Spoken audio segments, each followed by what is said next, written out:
ఈ మధ్య ఒక విషయం గమనించారా? మనకు పెద్ద పెద్ద సమస్యలు ఏమీ లేకపోయినా మనసు మాత్రం చిన్న చిన్న విషయాలకే హర్ట్ అవుతుంది.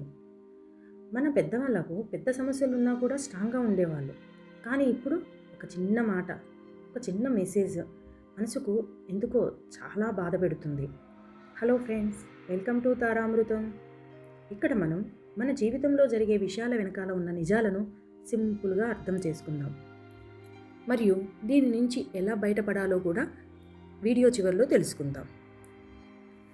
ఈరోజు మనం తెలుసుకోబోయేది, ఇప్పటి జనరేషన్ ఎందుకు చిన్న చిన్న విషయాలకే హర్ట్ అవుతుంది? ఇది వీక్నెస్సా, లేక మన లైఫ్ స్టైలా? ఒక రిప్లై లేట్గా ఇచ్చినా మన మైండ్ వెంటనే ఓవర్ థింకింగ్ చేయడం మొదలు పెడుతుంది. నేను ఏం తప్పు చేశా, వాళ్ళు నన్ను ఎందుకు ఇగ్నోర్ చేస్తున్నారు అని మనకు మనమే స్టోరీస్ క్రియేట్ చేసుకుంటాం. ఇవి చాలా చిన్న విషయాలు, కానీ మనసులో చాలా పెద్దగా అనిపిస్తాయి. దీనికి గల కారణాలు చూద్దాం. మొదటి కారణం, మన బ్రెయిన్ ఓవర్లోడ్ అయ్యింది. రోజంతా రీల్స్, షార్ట్ వీడియోస్ ఇవన్నీ చూడడం వల్ల మన బ్రెయిన్కు ఫాస్ట్ హ్యాపీనెస్ అలవాటైంది. అందుకే చిన్న నెగిటివ్ కూడా చాలా పెద్దగా ఫీల్ అవుతున్నాం. రెండవ కారణం, మనం ఎక్కువగా మాట్లాడడం లేదు, ఎక్కువగా ఆలోచిస్తున్నాం. టెక్స్ట్ మెసేజెస్, చాట్స్, ఇక్కడ మన టోన్ కనిపించదు, ఎమోషన్ అర్థం కాదు. అందుకే మనమే సిచ్యువేషన్ని మనకు మనమే క్రియేట్ చేసుకుంటాం. మూడవ కారణం, మనం పెయిన్ అవాయిడ్ చేస్తున్నాం. చిన్న ప్రాబ్లం వచ్చినా దాన్ని ఫేస్ చేయకుండా డిస్ట్రాక్షన్లోకి వెళ్ళిపోతున్నాం. అలా స్లోలీ మన ఎమోషన్ స్ట్రెంత్ తగ్గిపోతుంది.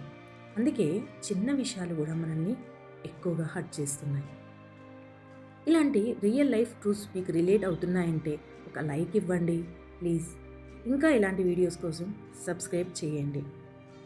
కానీ ఇక్కడే ఒక ఇంపార్టెంట్ క్వశ్చన్, దీని నుంచి మనం బయటపడడం ఎలా? అవును, ఉంది దారి. అది మొదటిగా, ప్రతి థాట్ను నమ్మకండి. మన మైండ్ క్రియేట్ చేసే ప్రతి స్టోరీ నిజం కాదు. రెండవది, వెంటనే రియాక్ట్ అవ్వకండి. ఒక్క 10 సెకండ్స్ పాస్ తీసుకుంటే సిచ్యువేషన్ క్లియర్గా కనిపిస్తుంది. మూడవది, రియల్ కన్వర్జేషన్ పెంచండి. టెక్స్ట్ కన్నా ఒక కాల్ లేదా ఒక డైరెక్ట్గా మాట్లాడడం మిస్అండర్స్టాండింగ్ని తగ్గిస్తుంది. Conversation is very important nowadays. నాలుగవది, మీ మైండ్ని ట్రైన్ చేయాలి. రోజుకు కొంత టైం ఫోన్ లేకుండా ఉండండి. అది సోలీ మీ ఎమోషనల్ స్ట్రెంగ్త్ను పెంచుతుంది. ఇక్కడ నిజం ఏమిటంటే, మనం వీక్ కాదు, మనం ఎక్కువగా ఫీల్ అవుతున్నాం మనం వీక్ అని. మన కనెక్షన్ కావాలని కోరుకుంటున్నాం, కానీ రియల్ కనెక్షన్స్ తగ్గిపోయాయి. అందుకే చిన్న మాట కూడా మనసుకు పెద్దగా అనిపిస్తుంది. కాబట్టి ఇక ముందు ఏదైనా ఒక చిన్న విషయానికి హర్ట్ అయినప్పుడు మిమ్మల్ని మీరు బ్లేమ్ చేసుకోకండి.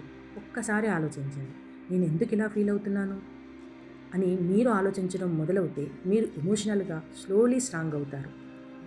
ఒకరోజు చిన్న విషయం మీపై ఎటువంటి ప్రభావాలు చూపదు రాను రాను. ఈ వీడియో మీకు నచ్చితే మీ ఫ్రెండ్స్తో షేర్ చేయండి, ఎందుకంటే వాళ్ళలో కూడా ఇదే ఫీలింగ్తో ఉండొచ్చు కదా. మళ్ళీ ఇంకో ఇంట్రెస్టింగ్ టాపిక్తో కలుద్దాం.